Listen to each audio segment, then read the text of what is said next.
Fiscal General Luz Adriana Camargo le pide al gobierno evaluar permanencia de alias Calarcá como negociador de paz tras escándalo por presuntos nexos del cabecilla con funcionarios de Petro. Wilmar Mejía, alto funcionario de la Dirección Nacional de Inteligencia, mencionado en el escándalo por presunta filtración de disidencias en el gobierno, se pronuncia, niega vínculos con guerrilleros. Investigan escandalosos audios que pertenecerían a Wilmar Mejía de la Dirección de Inteligencia. Estarían buscando desviar la atención y salvar al presidente Petro de lo que denomina la hoguera. Contraloría detecta detrimento por más de 200 millones de pesos en caso de Juliana Guerrero por viajes en aviones oficiales. Polémica y cuestionada compra de aviones Gripen para la fuerza pública. Advierten que el gobierno no entregó toda la información sobre contrato para adquisición de las aeronaves. Tribunal sepulta absolución y condena a Santiago Uribe a 28 años de cárcel. Fiscalía formulará cargos al exministro de Hacienda Ricardo Bonilla por escándalo en la Unidad Nacional de Gestión del Riesgo. Día Internacional de la Eliminación de la Violencia contra la Mujer termina en caos. Feministas destruyen y vandalizan bienes públicos en Bogotá. Va a terminar juntos. Fanáticos en Colombia celebran el estreno de la quinta y última temporada de la exitosa serie Stranger Things. Esto y más en las noticias del entretenimiento.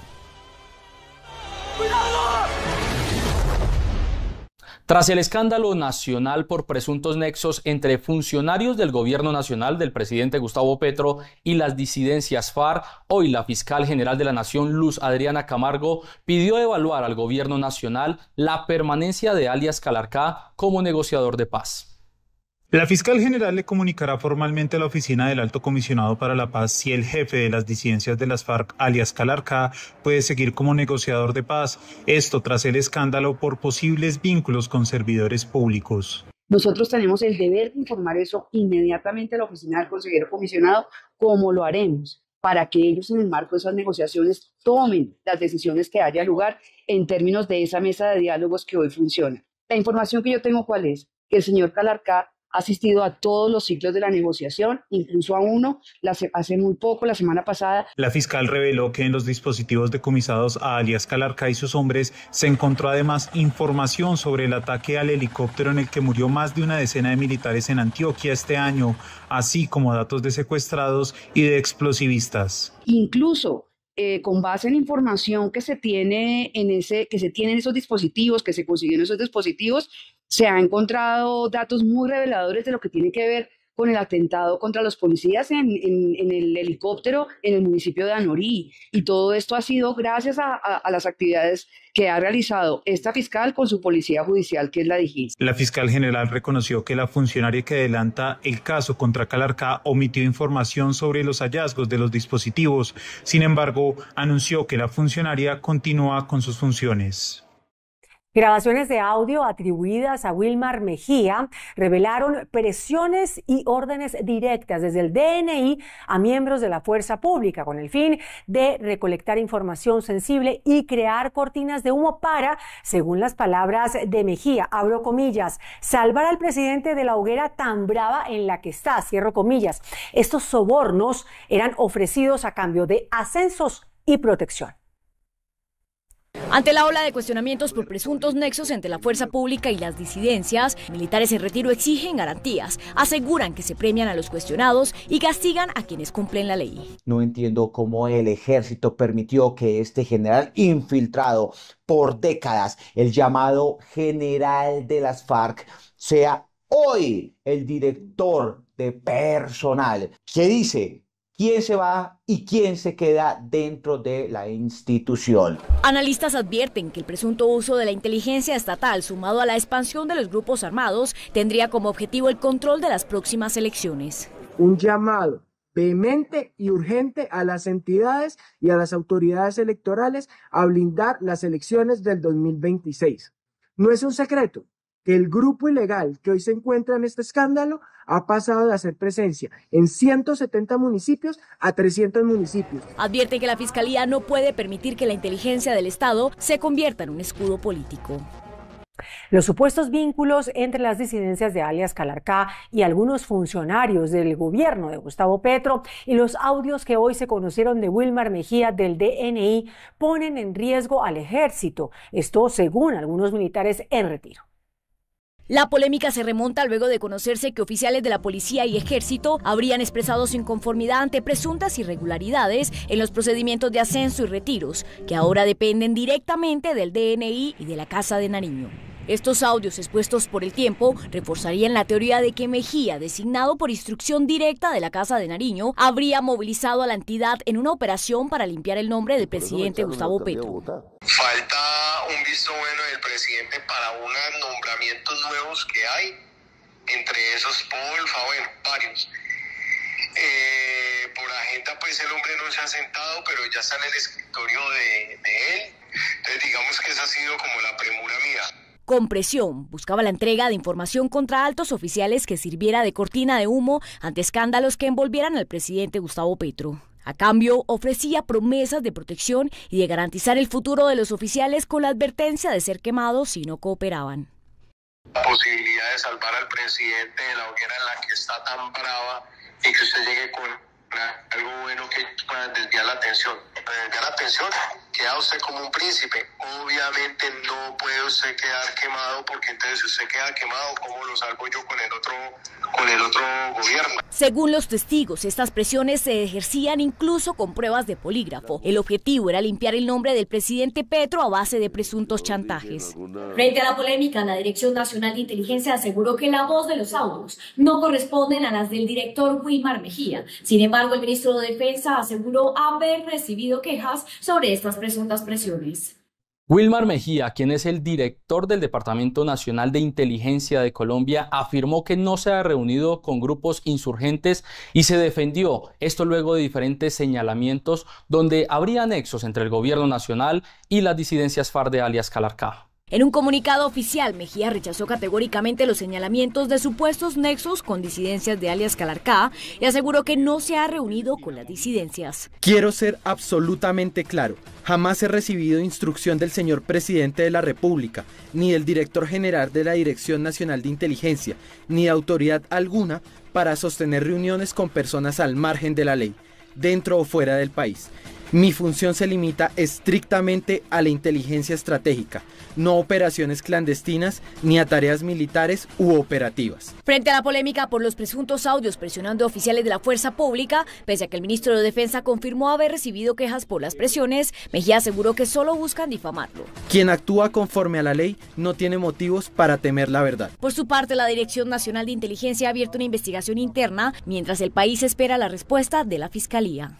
La Contraloría General detectó un detrimento patrimonial de 213 millones de pesos derivados de los vuelos oficiales de Juliana Guerrero cuando fue delegada como viceministra del Ministerio de la Igualdad. 213 millones sería el valor del posible daño patrimonial que se dio con los vuelos que hizo Juliana Guerrero entre el 19 al 21 de junio en aeronaves de la policía.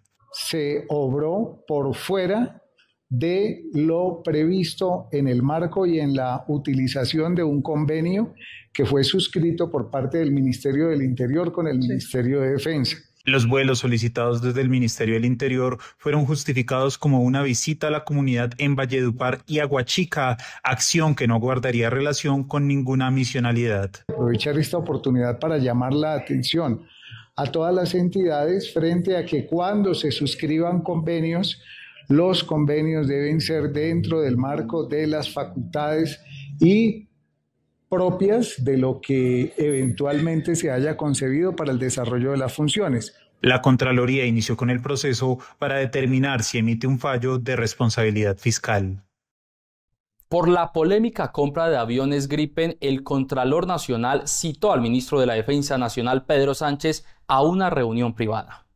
El ministro de Defensa no le entregó toda la información a la Contraloría sobre el multimillonario contrato suscrito para la adquisición de aeronaves Gripen. Así lo denunció el Contralor General. Recibí una respuesta por parte del Ministerio de Defensa. En dicha respuesta no se allega la información. Bajo las circunstancias se expresa en dicha comunicación de que muchas de las circunstancias que ahí van a ser expuestas son objeto de reserva por temas de seguridad nacional. A raíz de la situación, la Contraloría citó a funcionarios del ministerio para que expliquen los alcances del contrato. Una reunión, que es lo que me propone en su oficio de respuesta el Ministerio de Defensa, para una mesa de trabajo el próximo 4 de diciembre en las instalaciones de la Contraloría General. La Contraloría revisa la contratación para establecer si se cumplieron los requisitos legales y técnicos para suscribir el contrato. A pocos días de que el presidente de la República, Gustavo Petro, afirmara que su esposa Verónica Alcocer estaba varada en Suecia por la lista Clinton, donde fue él incluido, se vio en diferentes imágenes a la primera dama de compras con un empresario catalán. Alcocer fue vista en Estocolmo con Manuel Grau, empresario catalán cercano a la pareja presidencial y, presuntamente, con una menor que sería Antonella Petro. El presidente Petro, hace pocos días, señaló que Alcocer está en Suecia, prácticamente atrapada por su inclusión en la lista Clinton. Lo que han logrado con ella es que no pueda ver a sus hijas. Mientras que Petro señala que Alcocer vive en un apartamento de 40 metros en arriendo, medios locales señalan que la primera dama frecuenta espacios de la alta sociedad de Suecia. Petro incluso aclaró que Alcocer no usa recursos públicos y que no tiene ninguna relación con los contratos de los aviones Gripen. Nada tiene que ver Verónica con el contrato de Saab. Su acompañante, Manuel Grau, es un catalán que ha sido cercano a la pareja presidencial desde hace una década, cuando Petro era alcalde de Bogotá. Grau tiene nacionalidad colombiana, otorgada de manera express por el presidente Petro. Además, fue nombrado en enero de 2023 como parte de la Junta Directiva de la Central de Inversiones S.A., una entidad vinculada al Ministerio de Hacienda que es la inmobiliaria del Estado. El Tribunal Superior de Antioquia condenó a 28 años de prisión a Santiago Uribe, hermano del expresidente Álvaro Uribe, por concierto para delinquir agravado y homicidio agravado.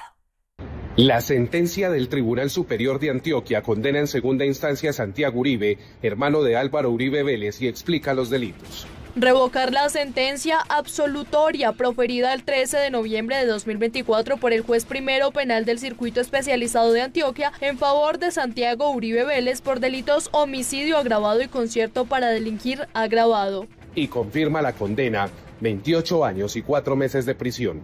En consecuencia, el condenado Santiago Uribe Vélez cumplirá la pena de 340 meses de prisión. Se impone la pena de multa de 6.500 salarios mínimos legales mensuales vigentes, la inhabilitación para el ejercicio de derechos y funciones públicas por el término de 20 años y la pena accesoria de privación del derecho a la tenencia y porte de armas por 54 meses. El documento de 307 páginas explica con detalle el proceso judicial y enumera las condiciones de su condena. Negar la suspensión de la ejecución de la pena y la prisión domiciliaria. Una vez en firme está la decisión, se proferirá orden de captura para el cumplimiento de la sentencia. La sentencia revoca la decisión tomada hace un año, donde fue absuelto.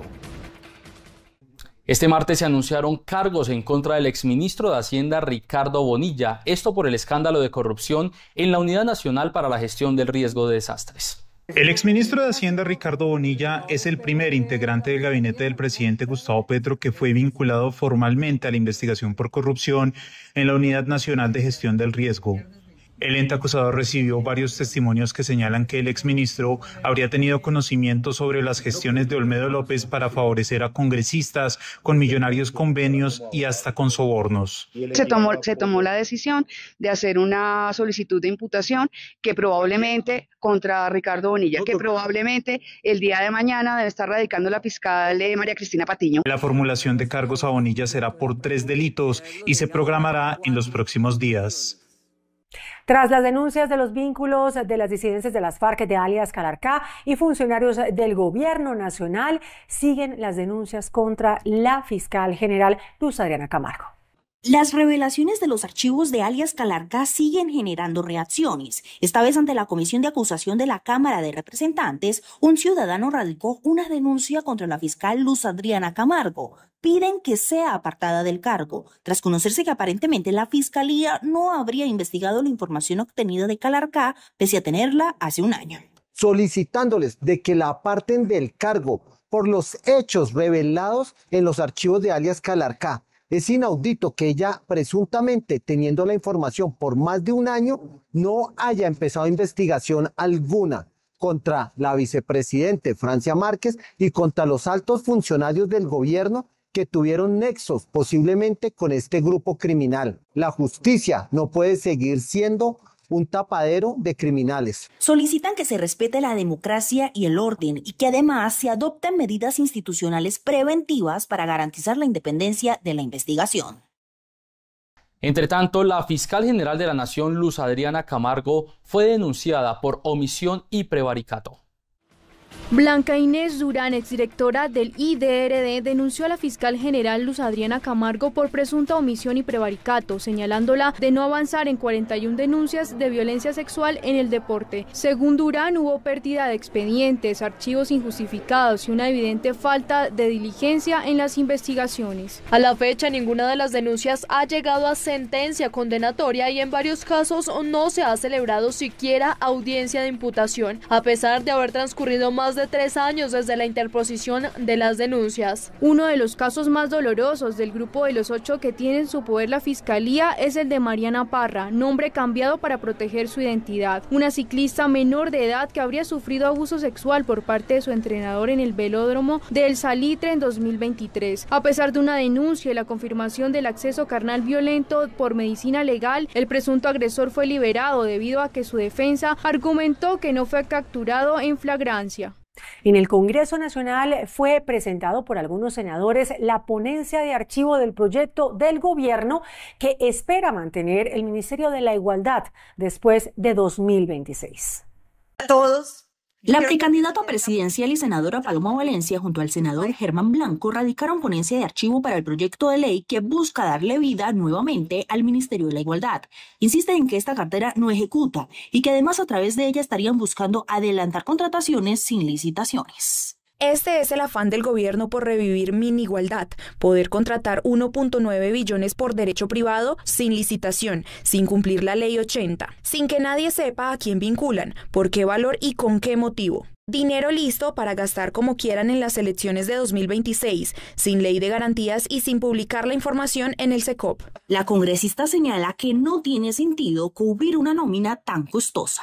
No tiene sentido sostener un ministerio con 5 viceministerios, 20 direcciones, 32 direcciones territoriales y una planta autorizada de 744 empleos, cuando el grueso de los recursos no los ejecuta el ministerio, sino una fiducia. A su vez, la senadora Angélica Lozano lamentó que el ministerio perdiera su propósito real.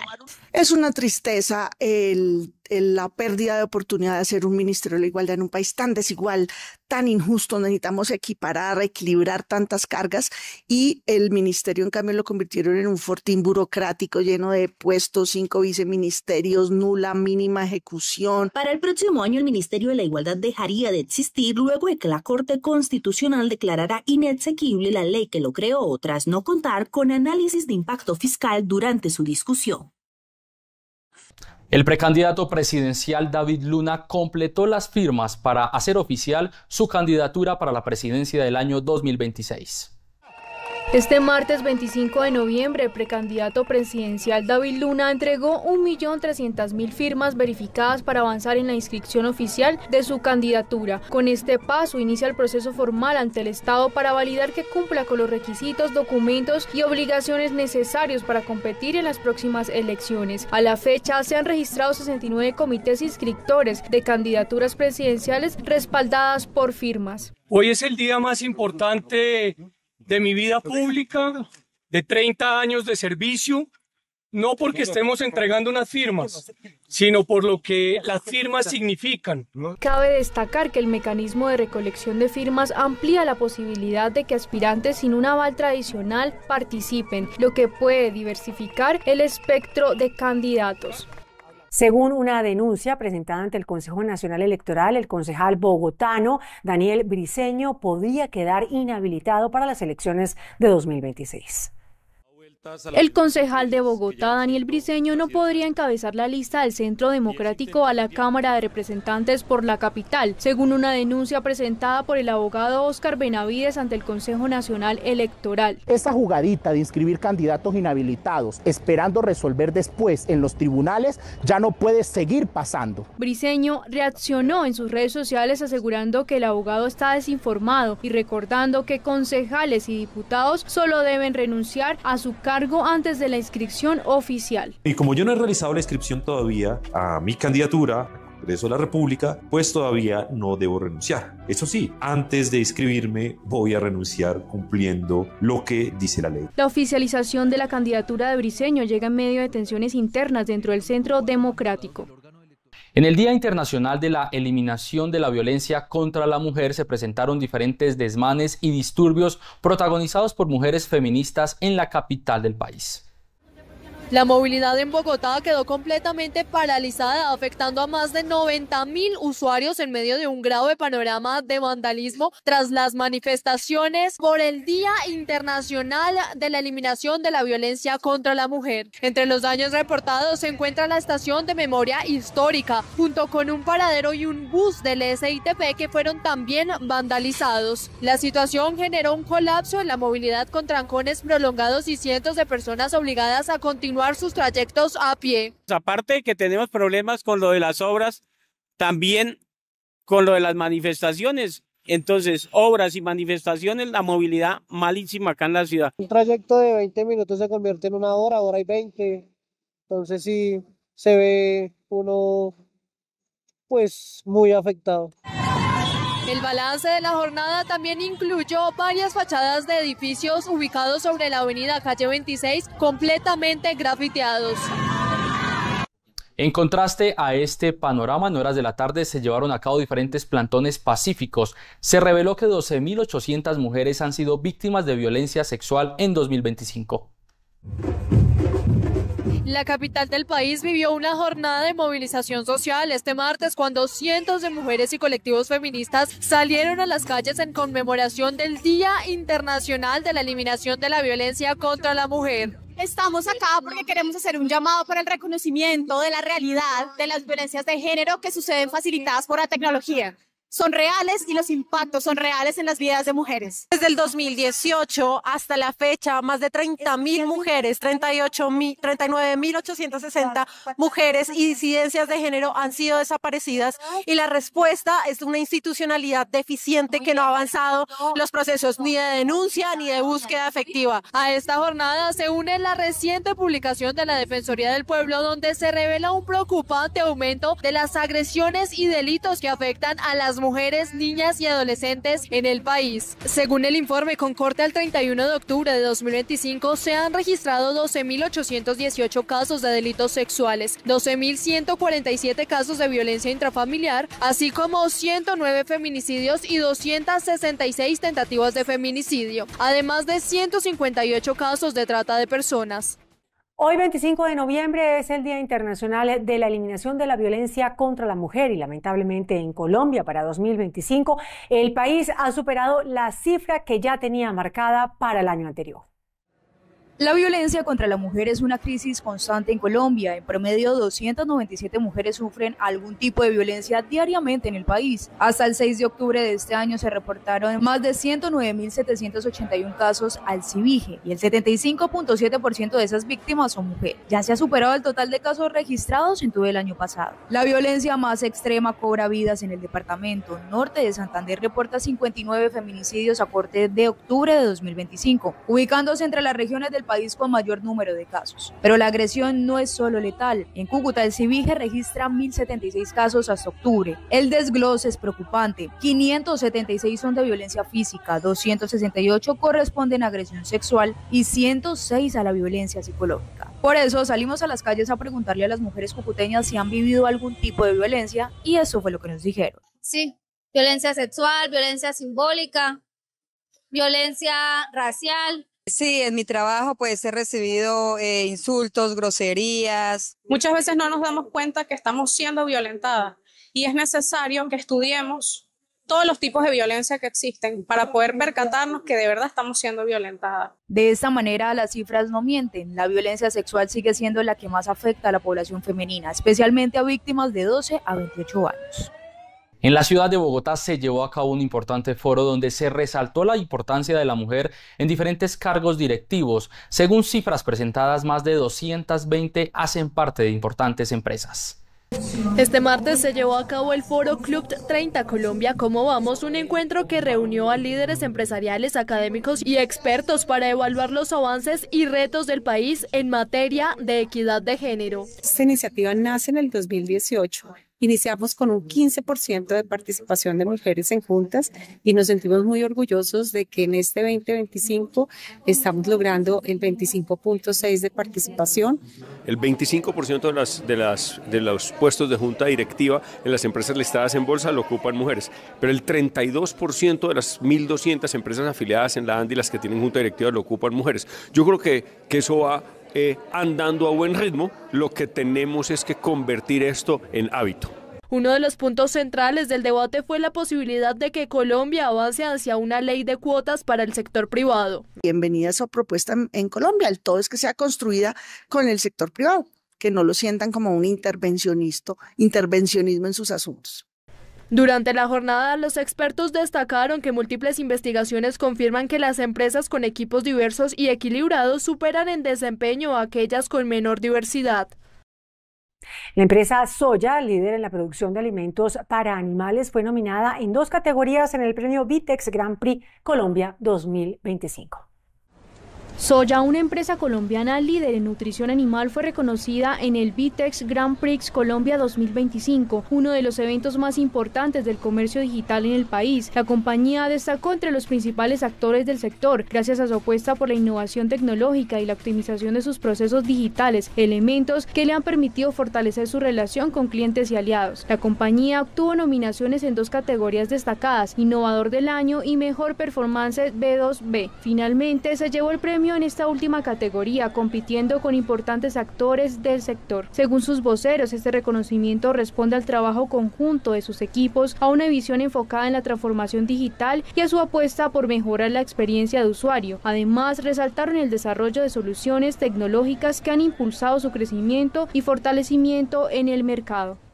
Desde el Centro de Estudios Económicos de ANIF se asegura que el gobierno debe tener como base un 5,3% para debatir inicialmente el salario mínimo en Colombia. La discusión por el aumento del salario mínimo en Colombia empieza a tomar forma y uno de los puntos centrales vuelve a ser la inflación. De acuerdo con ANIF, la base para negociar el salario mínimo del próximo año debe ser del 5,3%. El gremio señala que ese indicador es clave para evitar presiones adicionales sobre los precios y para mantener un equilibrio entre empleadores y trabajadores. El punto de partida de negociación sea muy cercano a la inflación. Porque recordemos, cuando hay grandes ganancias de productividad, pues es más que justo que los salarios reflejen esas ganancias en productividad. Pero si no tenemos grandes aumentos de productividad, entonces el escenario base o el punto de partida debería ser muy cercano a la inflación, que nosotros pensamos va a cerrar en 2025 cercano a un nivel del 5,3%. El presidente hizo un llamado a que la discusión se dé pensando en el bienestar del pueblo y no en intereses electorales. Pero la discusión del salario mínimo debería estar regida por unos criterios técnicos en una conversación responsable, sabiendo que es una decisión que no solo va a afectar lo que pase en 2026, sino que va a afectar de manera permanente cómo se configura el mercado laboral colombiano. ANIF reiteró que el aumento por encima del rango podría afectar la formalidad laboral y aumentar los costos de producción, costos que finalmente terminan anclados a la inflación y que impactan directamente el bolsillo de los colombianos. La Asociación de las Micro, Pequeñas y Medianas Empresas en el país alertó sobre los riesgos de un aumento en el salario mínimo por encima de la inflación. De acuerdo con el estudio del sector de pequeñas y medianas empresas, un incremento superior al 7% en el salario mínimo podría reducir el salario real, afectar la inversión y poner en riesgo la estabilidad del empleo. Para los analistas, el aumento de la inflación sería una de las consecuencias de un aumento del salario mínimo desproporcionado. La capacidad empresarial de Colombia no está para incrementos tan significativos. Cualquier incremento superior al 7%, va a afectar la real capacidad adquisitiva de ese incremento que se dé. Según el mismo informe, para las empresas esto se traduciría en mayores costos laborales, lo que podría frenar la contratación formal, incentivar despidos o incluso llevar a algunos a la informalidad. En vilo permanece la reforma pensional. Sin embargo, desde Asofondo se asegura que permanecen activos los beneficios para traslado de pensiones. Por el empate entre los magistrados, el futuro de la reforma pensional quedó en manos de un conjuez, una decisión que mantiene en incertidumbre a millones de colombianos. El presidente de Asofondos afirmó que desde las administradoras de fondos de pensiones seguirán acompañando a los ciudadanos durante todo el proceso pensional. Todavía hay 2 artículos que siguen vigentes y que involucran recursos de los ahorradores, dinero que continúa generando rentabilidad. 2 artículos están vigentes, ¿cierto? El artículo de la elección de ACAI o de la selección de ACAI o de la asignación de ACAI. ¿Qué es el ACAI? Es una licencia para administrar el componente complementario de ahorro individual si la reforma es exequible. El otro artículo que sigue en firme es el de la ventana de oportunidad de traslado, que es la capacidad que tienen las personas que están a menos de 10 años de pensionarse. Asofondos también recalcó que respetan la decisión final que tome la Corte Constitucional. La Corte Constitucional está haciendo su tarea. A nosotros obviamente también nos gustaría tener ya una decisión, pero pues entendemos que en su sabiduría ellos tomarán la decisión cuando lo consideren que están listos para tomarla. Tanto el gobierno como los fondos privados están a la espera del fallo para dar claridad a los trabajadores del país y que finalmente los colombianos sepan con certeza cuál será el sistema pensional que los acompañará en su futuro. La firma Radar registró una desaceleración en el consumo de los hogares para el cierre del mes de octubre. El informe revelado por la firma Radar muestra que el gasto de los hogares se desaceleró en octubre de este año. En términos reales, el crecimiento anual fue del 3,3%, mientras que en septiembre se ubicó en 4,49%. De acuerdo con el análisis, la tendencia se da por un estancamiento de la inflación y un menor valor de las remesas debido a la caída en el precio del dólar. Sin embargo, las cifras son positivas, reflejando la recuperación de la economía. Es lógico que haya una desaceleración, que muchas de las grandes compras en el comercio, como lo que sean electrodomésticos y vehículos, tienen que comenzar a tener un crecimiento menor ante los anticipos de compras que ya hicieron los hogares. Esperaremos a ver cómo se comporta el gasto de noviembre y diciembre, donde seguramente estamos esperando crecimientos positivos. El consumo y la disposición de compra de los hogares seguirán jalonando la economía hacia el cierre del año. Ecopetrol anunció que los bloqueos en La Guajira están afectando la operación de gas de Ocol, una filial de esta compañía matriz. A través de un comunicado, Ecopetrol y su filial Ocol rechazaron los bloqueos a sus operaciones en el departamento de La Guajira. Esta planta aporta 70 millones de pies cúbicos de gas por día, producción que estarían en riesgo por estas situaciones ajenas a la compañía. De mantenerse los bloqueos, tendría que apagar el campo, lo que obligaría a suspender el abastecimiento del energético en el norte y el centro del país. La situación ha escalado en las últimas horas al punto de poner en riesgo la integridad física de 26 trabajadores que permanecen dentro de las instalaciones, así como el desarrollo de actividades, obras civiles y mantenimiento de pozos de producción de gas. Ante las dificultades para garantizar la integridad de los trabajadores y la continuidad operativa en condiciones seguras, Ocol inició los protocolos de emergencia. Un programa del Fondo Nacional de Garantías permitió que más de 13.000 colombianos accedieran a un crédito por primera vez. Más de 13.000 colombianos fortalecieron sus capacidades financieras para acceder al crédito gracias al Fondo Nacional de Garantías. A octubre de 2025, el programa de educación económica y financiera FNG Garantiza tu Futuro ha formado nuevos usuarios para el sistema financiero, de las cuales el 71% son mujeres. Parte de los objetivos están en incorporar 13 millones de colombianos que siguen excluidos del sistema financiero. En 2 años, el programa llegó a 27 departamentos y 118 municipios en el territorio nacional. Los beneficios también llegaron a las zonas afectadas por el conflicto armado. La Superintendencia de Industria y Comercio impuso una millonaria multa a 10 compañías en Colombia por presuntos incumplimientos en el Black Friday. Después de una investigación de varios meses, la Superintendencia de Industria y Comercio sancionó a 10 empresas proveedoras de bienes y servicios que promocionaron sus productos por medios electrónicos durante el Black Friday de 2024. Se trata de los establecimientos Bigfoot Colombia SAS, Super Tiendas y Droguerías Olímpica SA, Lagobo, Distribuidores SAS, Airlife International SAS y 992 SAS. También están en la lista comercializadora Baldini SA, Macro Supermayorista SAS, Almacenes Máximo, Sodimac Colombia SA e Inversiones Blo SAS. Las multas impuestas ascienden a más de 3.068 millones de pesos. La medida se da por no suministrar información sobre las condiciones de modo para acceder a las promociones, incluyendo los requisitos y términos de entrega. En Noticentro 1, estos son los indicadores. La tasa representativa del mercado que regirá para mañana miércoles será de 3.806 pesos con 16 centavos. Los profesionales de cambio compran la divisa en promedio en 3.820 pesos y la venden en 3.870 pesos. Un euro cuesta 4.375 pesos con 60 centavos. La libra de café en Nueva York se cotizó a $3 con 83 centavos. El precio interno se cotizó a 2.942.000 pesos la carga. El barril de petróleo WTI se cotizó en $58 con 11 centavos. La referencia Brent para Colombia se cotizó en $61 con 97 centavos.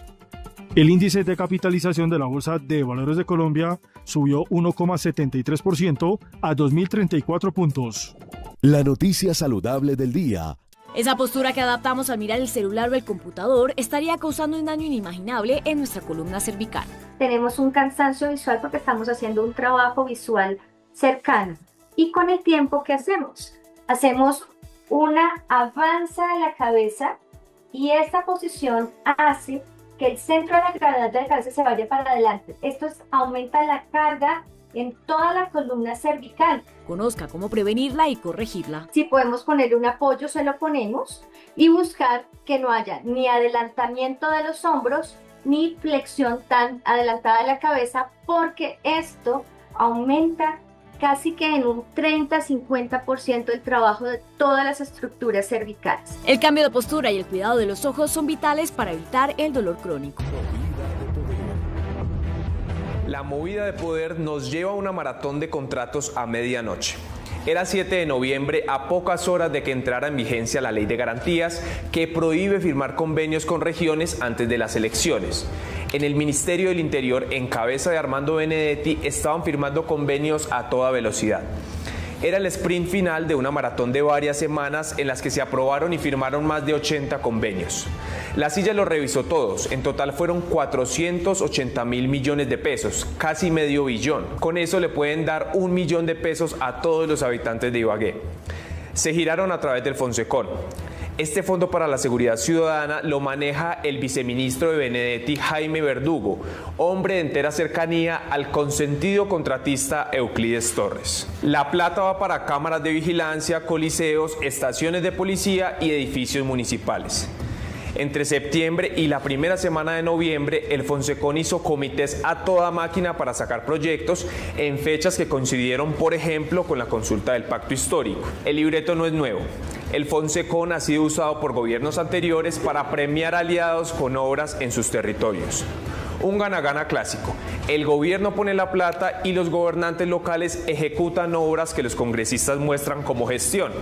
En el camino quedan puchitos que se invierten en votos. La silla encontró que la mitad de los recursos se quedó en 5 departamentos y tiene un evidente sesgo político para aliados de Petro. Magdalena fue el más premiado, 8 municipios por cerca de 60.000 billones. Territorios de representantes que han apoyado al gobierno como Kelly González, Hernando Guida e Ingrid Aguirre.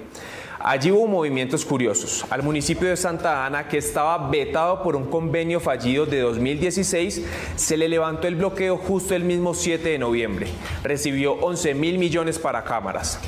Córdoba fue el campeón en el número de proyectos, 35.000 millones para 9 municipios, entre ellos Buenavista, tierra de Ana Paola García, aliada del gobierno, y Ciénaga de Oro, tierra del presidente Petro.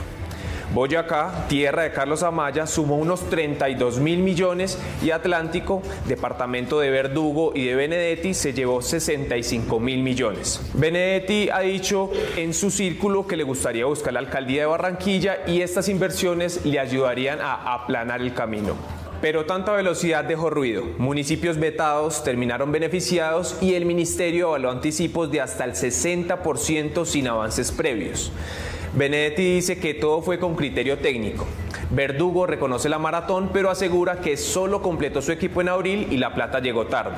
Dicen que del afán solo queda el cansancio, pero de las contrataciones express antes de la ley de garantías, la experiencia en Colombia indica que además de cansancio y desperdicio, termina quedando corrupción y votos para quien gira. El furor por el estreno de la quinta y última temporada de Stranger Things es mundial. En diferentes lugares del planeta hay festivales para recibir a la conclusión de esta saga y Colombia no se podía quedar atrás. Aquí sus fanáticos se anticiparon al estreno que será mañana para darle la bienvenida a la historia. No valora y no se habla mucho de, están todas las escenas de suspenso, pero el guión es muy bueno. Hay que valorar mucho el guión de Stranger Things, o como decimos en Colombia, de visajes extraños. Y los personajes en general están muy bien desarrollados, cosas que conectes bastante con ellos y cuando un personaje se va, en serio duele. No, que es espectacular, que es maravillosa, me encanta la fotografía, la música, el acting.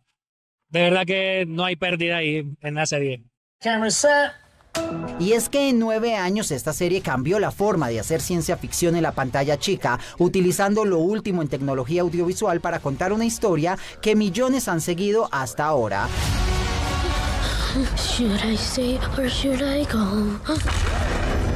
Para esta quinta temporada se estima que cada episodio le costó a Netflix algo más de $50 millones. Esto en grabaciones que duraron hasta un mes por capítulo. Everybody in their own way kind of feels like an outcast or feels like they don't belong, and everybody wants to belong. I feel like the show is about people who maybe haven't found their community kind of banding together and sort of creating this thing in the face of these great supernatural odds. And I think people can see themselves in different characters. Necesitamos un respiro. Esta entrega se retoma en el otoño del 87, cuando Hawkins enfrenta las consecuencias del devastador enfrentamiento con Vecna, mientras el pueblo sigue revolucionado y el Upside Down amenaza con invadir por completo, y Eleven y sus amigos deberán reunirse una vez más para detener el fin del mundo. I think because it just like empowers the viewers. Like when I watch it, I love it so much because I leave the show being like, oh my God, I can do anything. Like it makes you feel so powerful and inspired. And inspired.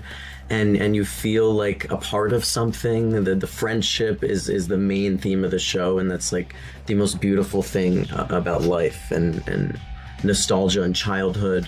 It's a family show. Like it's scary, spooky, but like it brings people together. Esto va a terminar juntos.